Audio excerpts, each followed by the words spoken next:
KindaSound Radio. We're tuning in for change. Hello, everybody, and welcome. And today you are tuning in for change. You're listening to KindaSound Radio, whether this is on a replay or you're actually on the 12 o'clock show, which is my show called Create a Life You Love Living. I'm aired on a Friday, and I love to bring in guest speakers, friends, and just people that I really feel are inspirational, that are here to make changes in the world and have a lovely message to share. So I just love, I love what I do. I love the people I'm interviewing. And today I have my lovely co-worker, Stella Grace.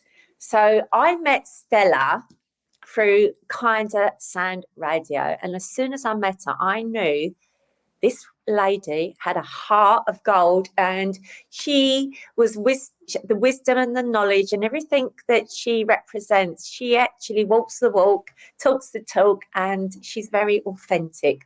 So I'm going to, without rambling on too much, I'm going to ask Stella to introduce herself and tell us a little bit about herself, what she loves, and just share with everybody. Stella, welcome.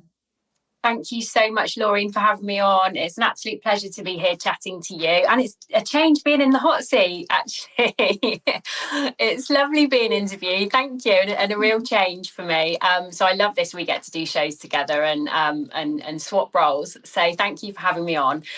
I'm Stella Grace. I'm a little bit about myself. I'm currently a holistic therapist. I've been doing that for the last 7-8 years, teaching Reiki, doing astrology, doing tarot, doing oracle, doing Reiki treatments as well, and I have an online Reiki school. So that's what I've been doing really for the past sort of 7 or 8 years. And prior to that, I had a 15-year career working with young people, 10 of which was in drug and alcohol services. It's all really been inspired from my own journey. And I know we're going to cover that later in the show, so I won't go into that too soon, but it all comes from the inspiration of my own growth and some really why my show on KindaSound is called The Gifts Within Adversity, because some of the challenges I went through have really inspired me to support others, basically, in a nutshell. And so I've got an interesting journey to share with you, which I'll share that in a little bit. But ultimately, one of my real passions is about supporting people to feel well and using the tools that have really helped me to feel well. So I'm really passionate about all the holistic tools I share because I've personally firsthand found them really effective for raising the vibe. And that's what we're doing, isn't it? We're in it together. We're on this journey. We're navigating the energies. And you touched on, I think, Stella, really important. You're in this and it together, but it's about helping people be well. Because one of the things that I share with many people, we all go around, we want the wealth and we want the accumulate the nice house and the relationship, and we want to have like an abundance of many things. But if our health is suffering, then we need to get to a place where we become aware that, and what we do, what we put in our body, those thoughts, the food and everything, it affects us. So what would you say about that, Stella? Yeah, 100%. And funnily enough, Laurine, it's actually a big part of the book that I'm writing, actually, which is called From Grit to Grace. That's the title of my book. So it seemed apt for today. But one of the things I really cover in that, and it has been a real inquiry for me as well, but also from that first-hand experience of my journey, as I've touched on, is the 5 areas of health being so important to look at. And that's physical, emotional, mental, spiritual. And for me, the 5th one is collective. We're part of the collective consciousness as well. And that's, how our vibration is and how others' vibration is. It impacts. We're doing this dance in the kind of cosmic sea together, aren't we? The collective sea of consciousness. So for me, those 5 areas are really key in any kind of healing. and any kind of wellness, like you say. So, you know, some of the work I look at from first-hand experiences about trauma healing, but actually it's transferable to navigating this journey in whatever we've been through, and just for maintaining and supporting really good health and just feeling good and keeping the vibe high, as I was saying earlier. It's for me, we've got to look at all of those levels, and like you say, what we put into our bodies, what we're around, energy, you know, people we're around, it's all has such an impact. So it's really interesting stuff to look at it all. I'm not saying I'm nailing it every day. You know, I still have a sugar vice, you know, I've still got I'm still human in here, but we can try, can't we? And we're just, you know. Definitely. I hear you. I mean, you know, I've just done a video just prior to coming on in. I was out on my bike and I was like getting told about this video. And one of the things I always share is like, I want to be authentic and I try to practice as much what I teach or preach, you know, and food being one of them, and mindsets. And also when something's been shared with you, or even at times when not being, you know, being a little bit unkind to someone. So I just done a real powerful video on the power of forgiveness. And so it's always about, you know, as teachers as well, we're not perfect. I'm here on a journey. I'm not saying I'm the best at everything or all of it, but what I am, I'm always willing to learn, grow and evolve. And I know that's what this show's all about. One of the key points that we both touched on and you shared, you love to inspire people to evolve. So that's lovely. And I'm you know, I've got so many questions. There's no script, but I know as you're speaking, I'm like, I want to know about this and this and this. But I always start my show with a question, because this question that I ask is personal and it means something different to every individual. So that's why I love asking it, because it means something different to everyone. And that's the beauty of this work. So I'm going to start with a question to you, Stella. What does it mean to you to create a life you love living? Oh, that's a really good question. And I think it's one that's not one simple answer in terms of it's the journey. Because I really love what you said, Laurine, about being prepared to grow, you know, to learn something, to grow. You know, it's not all swimmingly, you know, set up overnight, is it? It's a journey. So for me, creating a life I love is kind of showing up every day with a choice to be in the highest potential. Now that might not look always like it's, you know, I'm absolutely smashing it every day, but I'm like you, it's a commitment to try, it's a commitment to learn how to, or a commitment to grow. But I think frequency, this is how I kind of gauge where I'm at, is frequency. And that's about if I'm in my happy place, if I'm feeling in my highest potential, how do I feel? Frequency is huge for me. So I think a life I love living is about, you know, being in a good frequency as much of the time as is possible, and so that for my children as well. Well, I'm feeling your frequency, because as you said it, your frequency is coming through me. And let me tell you, if you're listening to this, Stella has a high vibe. At a frequency. Oh, I love it. And it's really beautiful because I'm feeling it. And that is the power, like we're saying, connection, frequency. And some of us, sometimes we're just on the wrong frequency, aren't we? Especially if you're watching. The way that I like to share this with people, to make them, because it can sound a little bit, what are they talking about? If you've not done this work or you're not on this journey at the moment. Yeah. So one of the ways I like to share it is like I say, well, the TV, it's different channels. And if you're watching something negative, like let's use the news, come on. I mean, you ain't going to watch that and go, oh, it's brilliant. I love it. It's all, ooh, and your frequency drops. But if you was to switch to something that we love, yeah, for me, it might be animals, music, dancing, the beaches. My frequency changes and all of a sudden I'm uplifted because you said another word, your vibe. Your vibe is good. So what kind of things do you do to switch your frequency in the moment you're feeling a little bit off? Yeah, 100%. And that's absolutely, I really resonate with that, because we're not in a high vibe all the time, because life's not like that. And I think that, you know, it needs to be, these tools need to be really accessible to people, that we're all in this together, raising our vibe together, hopefully, and inspiring each other to do that. Because like you say, we're in there's sometimes some challenging circumstances, stuff like the news, we're bombarded, or life events, or things can be really tricky. So to me, it's about accessible tools. So for example, that's why I'm really passionate about the holistics. I love my Reiki, I love my Oracle cards, you know, a little quick hit of inspiration from the Oracle. I love that. And also things like sea dipping and surfing. My absolute favourite place and my place of sanctuary is the sea, for sure.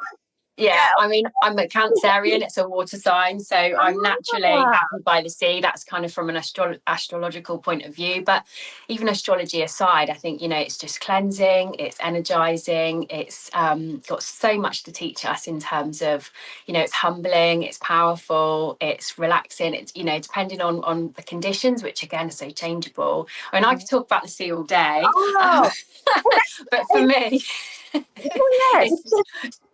So when you're talking about the scene, you said it's your in your chart, your one of your birth signs, yeah. So yeah, for the audience that maybe not understand as much, do you think like people are drawn to the sea, but they're not knowing why? But if you become more aware of it, like how you're sharing today, they'll be more inclined to say, "I know I like the sea, and I know I'll get there, but I wasn't aware." What would you say to that? Yeah, 100%. Sometimes we just have a draw and we might not know why. And it, you know, it could be something in astrology, or it could be something in, you know, our background, or it just could be a calling, you know, it could be that it's just for us. And I'd really say go and, you know, really get stuck in, because even with the cold water swimming, which didn't come naturally, I haven't always been a swimmer. I don't consider myself a, you know, a strong swimmer. But I do surf, but I've got the safety net of the board there. But it's very different just like dipping and swimming in the sea. But I really recommend it in terms of it's invigorating, you know, it's alivening, you know that you're alive. If you're lucky enough to live near the water, that is.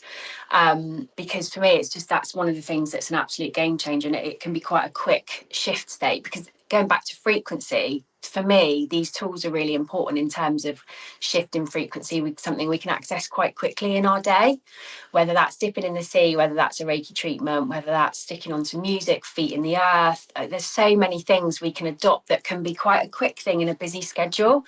So I'm really all for like quick, accessible things, as well as, you know, those long, huge walks and beach days and, you know, big woodland walks and things. All of that's great if we can do that. But also the 5 minute kind of feet in the earth in the garden, if you've got nothing else, you know, to raise your vibe. So I'm kind of all about that. Oh, I loved it, what you're sharing. I mean, if anyone's listened to this, you've already covered so many tips and, you know, and given tools and ways to be in that high vibe. And like you said, it doesn't take long. It does not take long. And having these processes, what for me, what it means, you're actually empowering yourself rather than asking someone else, what do you think I should do? Or feeling off. And that's where people maybe go to a doctor's and go, oh, there's something wrong with me. But there's so much more to that, isn't there? When you become aware of, you know, we are creating our reality and we can take responsibility. And when feelings are arising, even a negative thought, it's usually because we're either in the past or we're fearful of the future. We're not in the present moment and being grateful or appreciating, you know, the wonders of Mother Nature and the energy. Absolutely. So I love it. Oh, I love this. Absolutely. It's so good. So let's choose your first song choice. Yes. And tell me a little bit about why you chose this one, Stella. Yeah, so Desiree, You Gotta Be. So it's actually a little bit of a bittersweet song. So when I come on to my journey in a little bit, I'll kind of link back to this a little bit more. But basically, it was a song. It was kind of mine and my mum's song.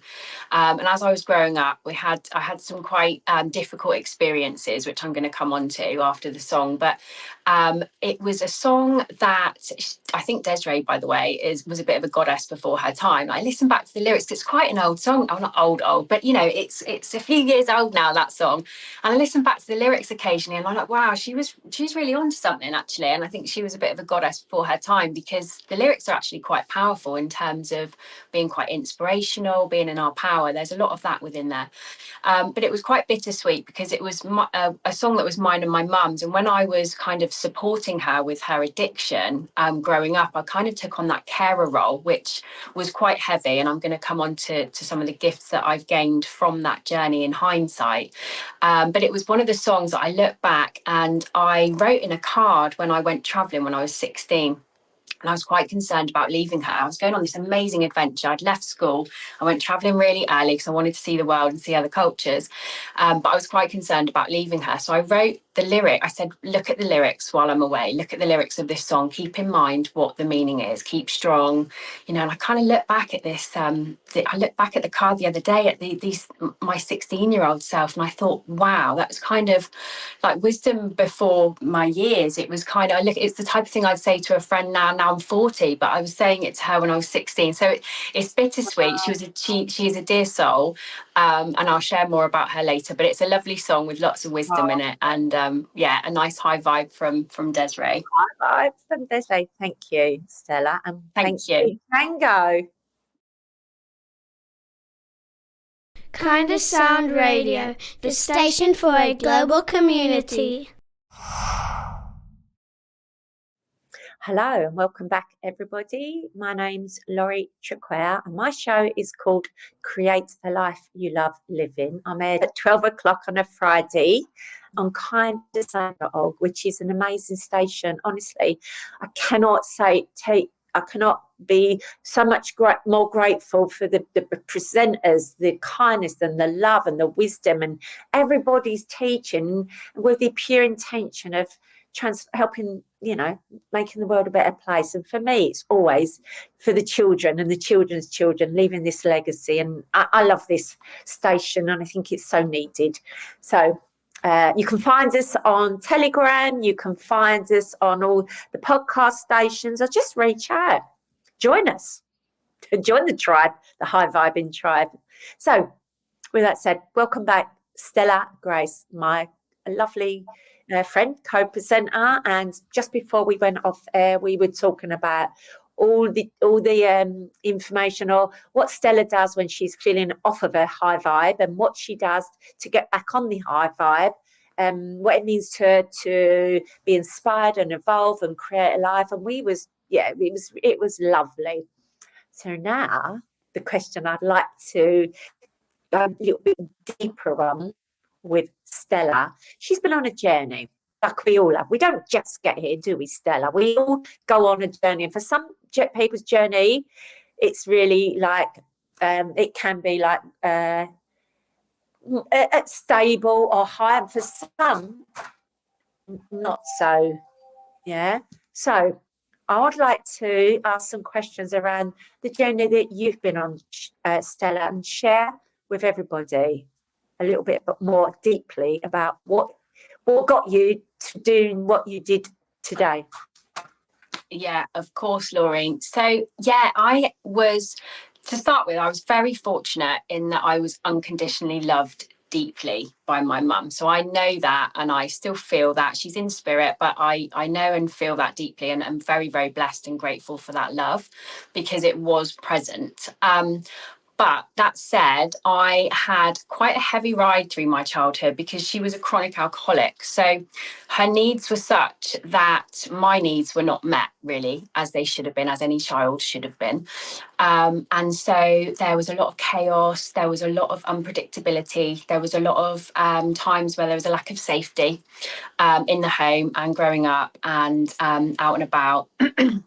And so there was kind of this real kind of swinging between like a normal mum, if you like, and a loving mum, and then an incapacitated mum who I had to kind of do a lot of the caring for, really. And I didn't see myself in that way at the time, but in hindsight, it was quite a caring role. And I know that's quite common. People don't identify themselves as a carer when there's an issue of need, either with mental health or with substance use, or kind of those related issues.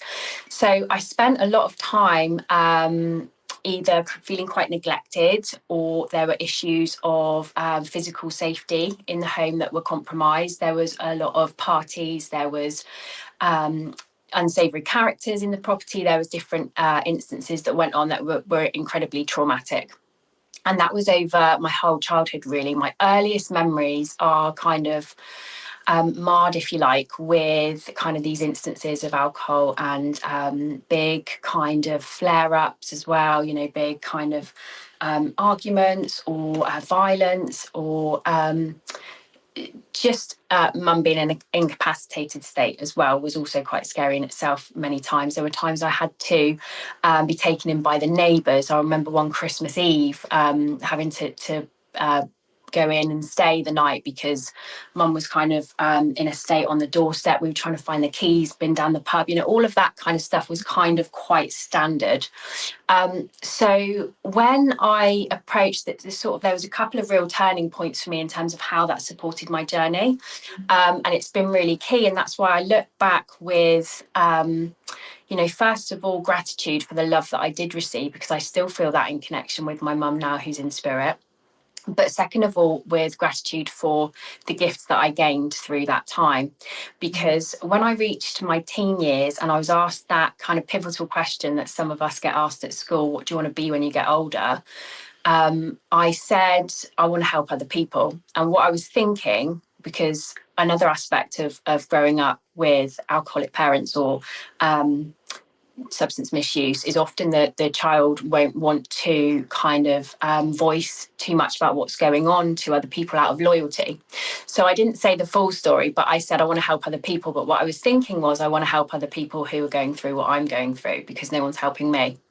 So, and that was around 13. And I remember that being really key. And I just absolutely, it was just a knowing, it was just an absolute 110% crystal clear knowing in my being that I wanted to help others. And I was kind of thinking along the lines of counselling. So I knew that was coming. It didn't go into it straight away, but I knew that was kind of what I wanted to do at that early stage. And then kind of through my teens that, you know, I had my own kind of challenges, as you can imagine. I was kind of quite emotionally unstable, really, on and off, you know, processing and healing and looking for attention and kind of, you know, just doing that kind of journey of growing up, but also kind of navigating the traumas that I'd been through that were very much unhealed at that early stage, as they would be. And then went travelling, as I mentioned earlier, at 16. That was incredible. And that really, you know, I did a lot of growing up there. I saw other cultures, and I was just like, wow, you know, how we get to Bali and see, you know, this huge McDonald's, and then in the next street, absolute desolate poverty. And from that point, my mind was blown about, you know, the misuse of power in the world and how the collective works and, you know, all of that stuff. And I was again really grateful to see it, but actually shocked to my core about, you know, the kind of imbalance of power around the world. So that became another kind of passion. I knew I'd be working with the collective. And then, you know, fast forward a little bit, so I'd moved out actually by then, but I was still in contact with mum a lot and still doing a fair amount of the caring in terms of, you know, if there was a handbag lost down the pub, I'd go and find it, or if she needed something, I'd do that. And there were times when she was well as well, so it was mixed. But there was overall this big deterioration process that she was kind of going through, and she, you know, could really see that. And she basically, in a nutshell, when I was 19, she, after a particularly heavy episode drinking, she fell asleep in the bath and drowned. And that was when I was 19. And so I had moved out, but her boyfriend at the time didn't know what to do. He was actually from another country, and he didn't know what to do. So rather than get services on board himself, he came and got me, and I went to the property and I found her in that way as well. So I had to then you know, sort everything out, try and process that kind of trauma, you know, which obviously very severe, and then do all the kind of arrangements and things like that. So for 3 months I got drunk following that, pretty much solidly. And then I had this real significant fork in the road, and it was very, very clear to me, and it stands out vividly in my mind as being another of the points that completely changed my life, and what it was all kind of destined to be, and why it was all such a perfect journey for me, was because I had the decision: do you want to go the same way? Do you want to carry on drinking and something similar is going to happen to you? Or do you want to support other people and change your life around completely? And I took that route. And at that point, I applied to go and work in a season with young people in France, doing rock climbing, instructing, assisting groups and all of that kind of fun stuff. I was only 19, processing an insane amount of grief under the surface and behind the scenes, but was showing up to do this work in another country. And getting out of my environment was absolutely phenomenal for me in terms of just bringing that change that I needed. And although I hadn't even really begun to start the grieving process or to start the healing process, it started with my environment changing, or with me getting out of that environment and taking on that job, and really starting my career with young people. And that was then that was my 15-year career from there. And I can't say it was all plain sailing from there. You know, I had weekends where I'd still drink problematically. I've had periods of looking in all the wrong places for, you know, that love and reassurance that I'd missed. You know, I was relationships, that I've had some really challenging relationships that I've again learned a lot from. But was certainly looking for, you know, that love in the wrong places. And there were weekends, you know, and I would self-sabotage sometimes. There were times when it was really tricky, but my career was kind of like really my solidity. It was my foundation. I loved it. I absolutely loved it, working with young people. And I didn't leave that career because of being sick of working with young people. I left that career because I was really sick of working in the system and how the system kind of is unjust for young people. That was really kind of, it felt like, you know, I kind of wasn't getting there. And I know things are changing now, so it's really, really exciting times on that note. But yeah, it was just through my career, I never really talked to the young people about my journey, because that wouldn't have been, you know, professional. But I realised that... You touched on something I just want to go back to a bit, you know. Yeah. I know it's, thanks for sharing, and it's a really... you know, sometimes when we revisit these places, it can bring up a lot of emotion from the past, especially with parents, and you finding your mum, and that's something that you've sort of had to live with. But what you mentioned, that you would never share what was going on with at home, you never really shared with anyone. And I think as where we are in life as coaches and helping others, we find that a lot of the children, and I'm not blaming anyone, because everyone, you know, your mum was obviously hurt and there wasn't she didn't know where to get the support she needed, or whatever was going on in her health and her head. Maybe she didn't feel good enough, or it's infinite possibilities, but we don't know that, so I'm not even going to go there. But for the children, because that's what we're all about here, they hold on to these kind of emotions, or this guilt, this shame, and sometimes they never share it.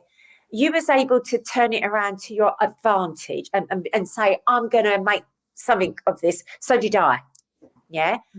But not all of them can do that or make that decision, because they don't know how to. So what would you say to some of these children, the negative impact it can have on them if they don't speak about or get the right support?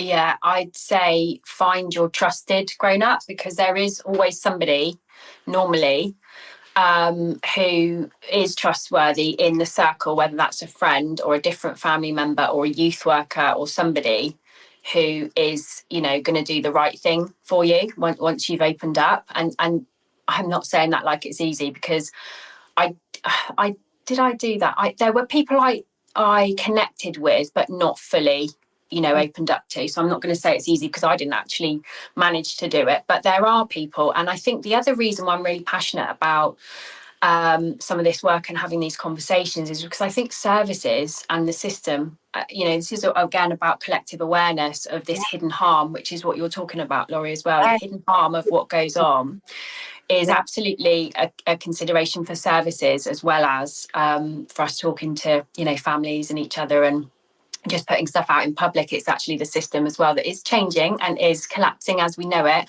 and is not one size fits all. And so I really hope one of my other kind of aims of my book and the writing and sharing my story is it's also for professionals to think differently about the young people that are maybe not quite in the maybe slipping through the net, maybe on the peripheries of services, maybe those, you know, regular A&E visits might be, you know, and there is safeguarding that will highlight that to a degree, but it's about, right, okay, what's really going on for that child? And so if, you know, if someone was listening or was able to was maybe worried about somebody, was maybe worried about a young person, really putting their selves forward is really helpful as well to kind of connect. Definitely.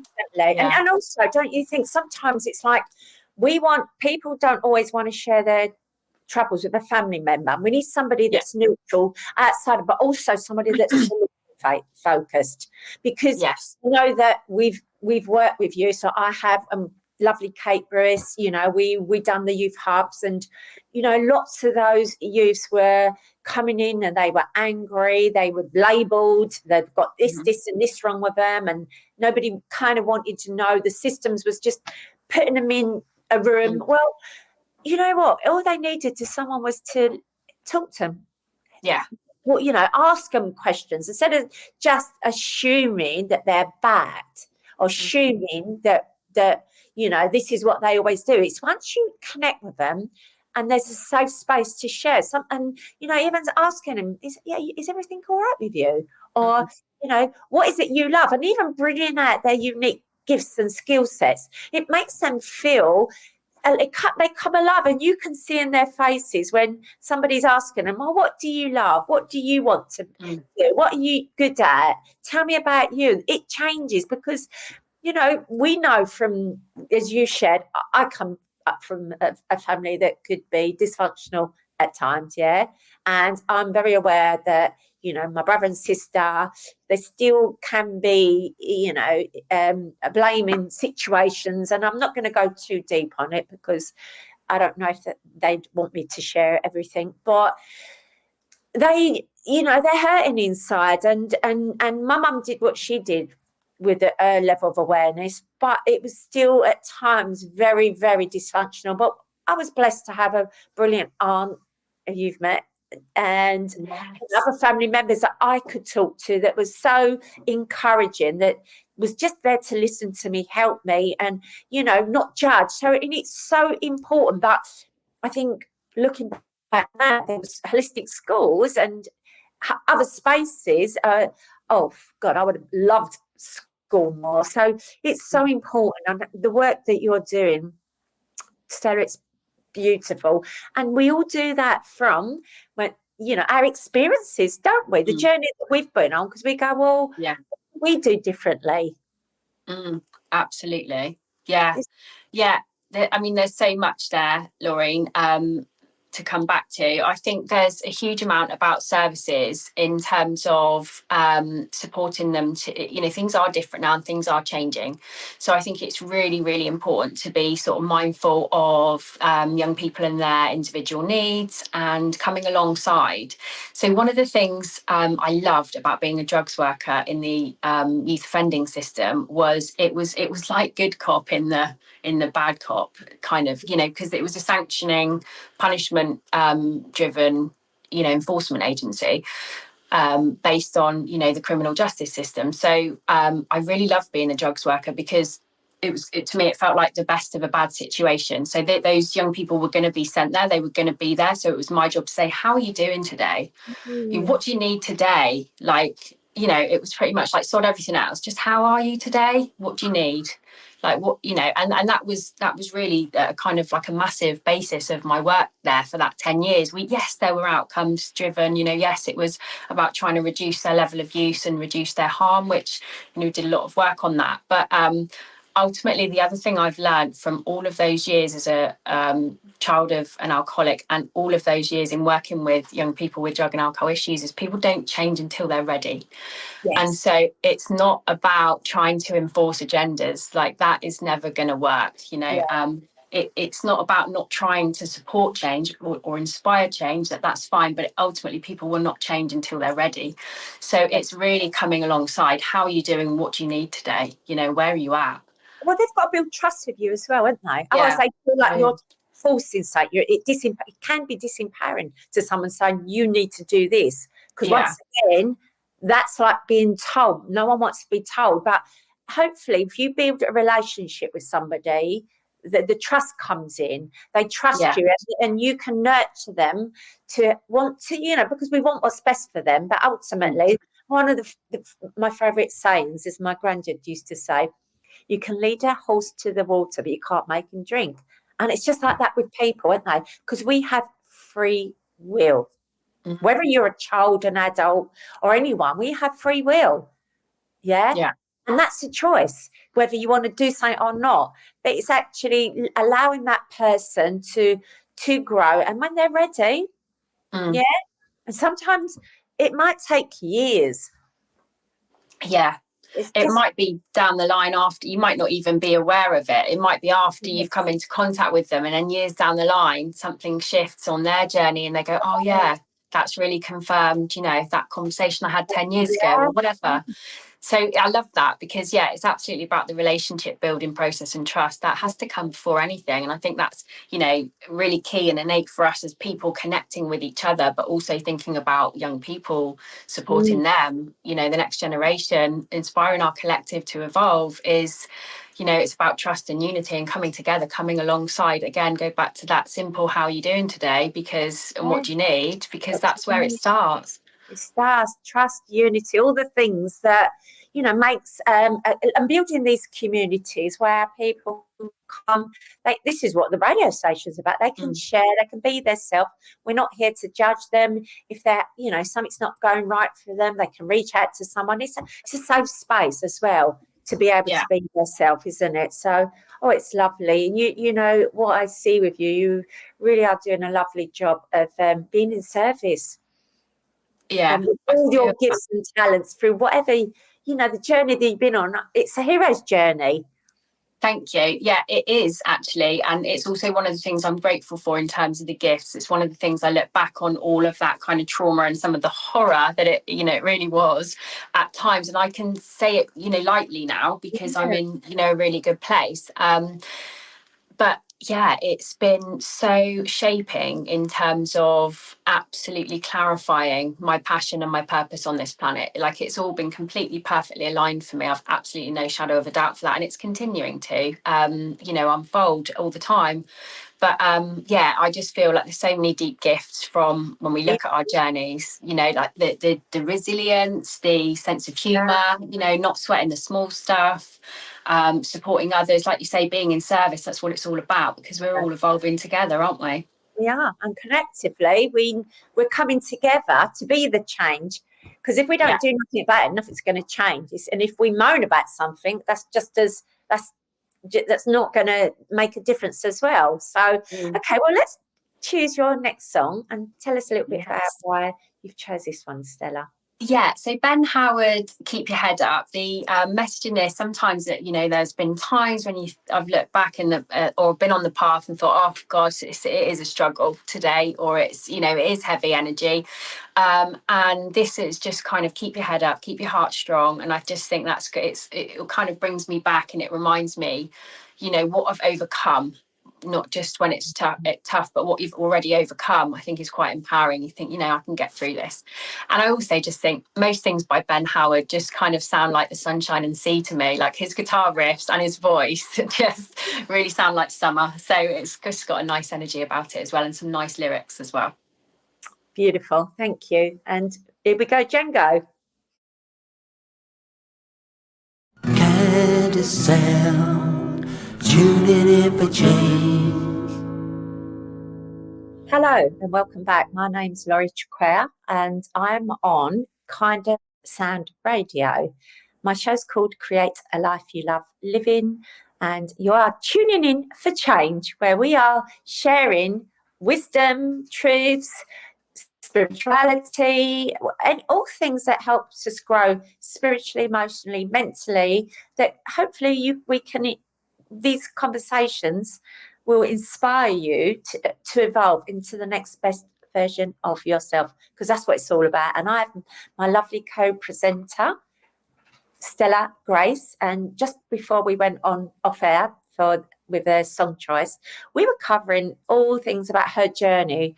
We were talking about what got her into the teaching. We spoke about the situation she was in with her mum and about how that has actually transformed her life. So then, rather than it being her victim story, it's now her victorious story, the way she has gone on to help others. And I think it's really empowering. Then, one of the things that, I always share, and I say that on my journey, I had highs and lows and things that sometimes didn't go the way I wanted to, and I'm very aware how the mind works. I had what they call was a breakdown, years ago. But through that, led me into wanting to understand how the mind works. So it's interesting, isn't it? Through our diversity or things that we don't want at the time. At the time, for me, it wasn't, or it was a horrible experience. But now I see the gifts within that. That's what your show's all about, Stella, how that's made me the person I am today on my journey. And it's made me really be aware of how the mind works, but also to know that when it didn't happen to me, it happened through me, and I'm able to resonate with people when they're going through a dark night of the soul or challenges. So, and that's what's empowering. Otherwise, if someone was working with me, like in a coaching session, if I didn't know what that little negative Nancy voice was going on about, then how could I help them? Because through that experience with me is transformed my life. And now I'm able to teach and coach and help people, because that's the solution. You can get over it, because I did. And if I can, so can you.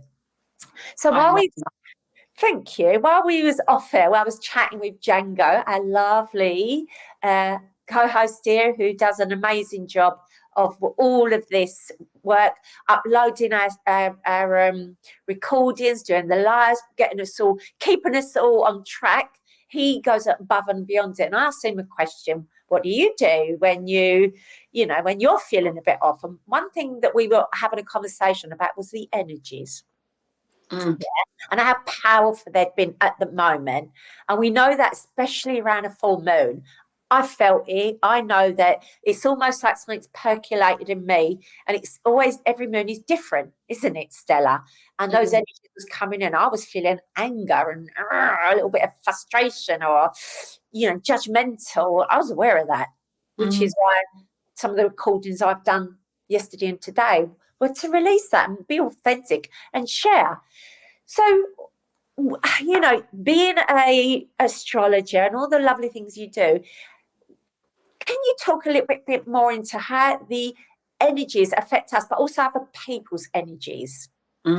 Yeah, this is huge at the moment, and actually it's relevant in terms of something else I was thinking about, what you said, that I wanted to go back to as well, which was about, and it links into the energies, which I'll come on to, but one of the biggest shifts for me, which I think is really supportive and transferable for us generally as well, and for the collective, is the shift from victimhood to mastery. Like, that for me was absolutely huge, and that still is something that I'm quite aware of playing out in the collective as well. So for like you said, to go through the thoughts and go through the experiences is how we can empathetically connect with our clients and with each other and supporting each other. And so without those years I spent in victimhood, where I was feeling, because although I was in my career and although I was, on my path and on my journey moving forwards, there were times when I didn't always feel like I could see the gifts within the adversity. There were times when I felt done to by life, or there was spikes in it. I'd go backwards a bit, or not backwards a bit, but I'd go down a little bit, and then I'd feel in a state of victimhood. And one of the biggest transformational shifts for me, over utilizing all the kind of wisdom from my journey, was shifting to mastery. That life doesn't happen to you, it happens for you. And yes, it's not denying we have bad things happen, or we have difficult energies to navigate, or we have challenging stuff going on here and now and moving forward. It's not to say those things aren't happening, but it's about how we show up with this kind of mastery mindset, which is navigating it to the best we can. And so in terms of the energies, it's really interesting because I did a video this morning, I haven't posted it yet, but about this last couple of days full moon, because I think this is really transferable again to the collective, but also to our evolution in a massive sense, is there's been a lot of darkness shown. I feel like there's been shadow work. Like, it's been a Scorpio deep dive. With Scorpio, it's deep anyway, and it can really go into the shadows. But I feel like we're doing this collectively anyway. You know, if we're on a growth path, we can't unfortunately avoid looking at our shadow sides, looking at our wounds, looking at where we're still coming up with judgments, where we're still human, basically, you know, because we're all going to have those things and do those things. But we can't navigate forwards without looking at that stuff. I've also felt this week, the last couple of days, I've really felt it's been a white knuckle ride. I'm feeling better today, like post full moon. I can just feel the energy start to dissipate a bit, and over the next day or two, I think it'll get even clearer. But I felt like it's a white knuckle ride because I've been really called to stay in my light. And what I mean by that is, like, I've been working with my own shadows coming up. I've been working with fears coming up. I've been seeing other people's shadows come up. I've even seen darker energy stuff come up. And I don't normally talk about that, but when I look at it in hindsight, it's actually been quite empowering, because I think one, it's being really honest that it's not all love and light. You know, it's not all fluffy and rainbows, is it? Let's be honest on this path. On any path, it's not. As much as we'd love that, but without the shadows and without those kind of reflections of darkness, we wouldn't have the kind of call and the invitation to step into our light more. And I really feel like I've been called to be in my light this last couple of days, like more intensely than ever. I feel like I've just about managed it, but it almost like I felt like I was clinging on to be my light, and I've just about managed it. So, you know, again, it goes back to why I'm so passionate about the tools and about keeping a vibe high, and also about being really honest about this stuff, because, you know, we're all kind of navigating these big energies that are ultimately not all easy, and there's some dark stuff going on and whatever else, but it is our calling to be the light anyway, because fighting darkness with darkness just makes more darkness. It's not, is it? Yeah. You know, to be in the light is the only way that extinguishes. I mean, you put a light on in a dark room and the darkness can't remain. And I feel like it's the same thing with our vibration. If we keep our vibration as high as we can, I'm not saying we're going to smash it all day, every day, but if we keep coming back to that place of what am I needing? How can I raise my vibe a little bit? What, you know, how can I stay in my light? Then, you know, difficulties, darker energies, whatever you want to call it, and whatever kind of negative circumstances, it can't penetrate as much because we're in our light. So yes, it kind of, as an overview, that's why I'm really passionate about keeping our frequency high. I can say it's protecting ourselves as well, isn't it? Yeah. And I think when you start to understand, you know, we're on a spiritual journey, whether people are aware of that or not, we're spiritual beings having a human experience. Okay. And you know, some people, you can see them, it's love and light. Well, but also darkness does exist. It exists in there.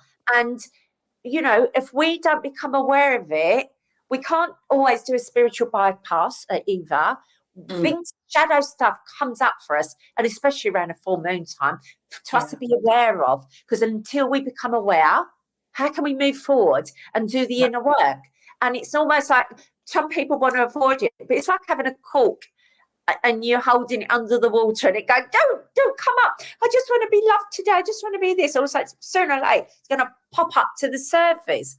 It's like our thoughts, isn't it? And our emotions and our feelings. Sooner or later, we've suppressed them. And I think, you know, one of the things looking back, when I was going through a mental, emotional, you know, that time in my life, I was just suppressing everything, didn't want to talk about it. Yeah. And I got myself in a real pickle of overload with it all, because I didn't understand it all, but I do now. So when it comes up, I neutralize the shadow. What I say, interest in this. And then having the tools and techniques to be able to go in and do the inner work and do the clearing of whatever we feel. You know, I have my own process. For me, more than ever now, I have a prayer life, and I love that. And that really works well for me now, because we're always evolving and growing. And it's like, you know, it's my calling. I always say, what's next? Where, you know, and sometimes you get told things, I go a bit, it's uncomfortable, but I know it's me. And if I want to grow and evolve and be the best version, and be in service, you're called to say things or shed certain messages. And I know my calling at the moment is to share, more about the teachings even of Jesus, and it's about the scriptures, and it ain't always for everyone. However, being authentic is speaking the truth, and that's what I'm about. So that's kind of like where I am on my journey at the moment, and I know that you're growing, you're evolving, and there's so much that you have to offer. So we're nearly coming to the end of this recording, and it's so great. But what I would love for you to do is, for the audience, what's a piece of advice that they can take away today? I think it is about being in your light. So what I mean by that is about being, like you mentioned, authenticity, being honest, because even if, like you say, not everyone's going to like it, but then they're not your people. So being, really true to yourself, I think that's important. I don't think we can keep our vibe high without being true to ourselves in terms of what we're needing, what we're wanting, what's calling us. If we're living for somebody else's expectations, for example, we're not going to be in our own alignment, and we're not going to thrive. So I think, being in our own light, no matter what we're faced with. And that doesn't mean it always feels light and fluffy. Like, I don't mean light like that. I mean that we're able to, even if we're struggling, we're able to back off because we're just in ourselves quite solidly. If that means retreating, if that means rest, or if that means self-care, or if that means going to the beach, or, it can mean any kind of number of things, but it always comes back to self. And I think that's what I'm getting at with, being in your own light. It always comes back to self. Cultivating that relationship within. I mean, self-care, I'm a massive advocate for it because, it's such a game changer with frequency and moving forward. So coming back to self would be my biggest piece of advice always, for everything, for the good, the bad and the ugly. Come back to self. Thank you. It's been an absolute pleasure. And I can see the tribe that we have here. We're so, authenticity, truth, honesty, sharing, love, kindness. It's everything that resonates with me. And I've loved interviewing you today. And I hope this message resonates with some people out there. Like it, share it, spread the word, join the tribe. And I'm going to ask to our lovely Django and our lovely Stella Grace to end this show with her last song choice and why she chose this one. Yeah, so York on the Beach, it's one of the old dance classics from my raving days that just absolutely, lifts the vibe completely. It's great for a dance, and it's a Good Friday song, Laurine, definitely. Yeah. Thank you.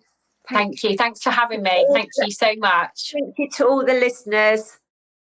Be you, speak the truth, and always be the best version of yourself. Thank you for listening. My name's Laurine Traquair. I'm on KindaSound.org. Create a life you love living. God bless.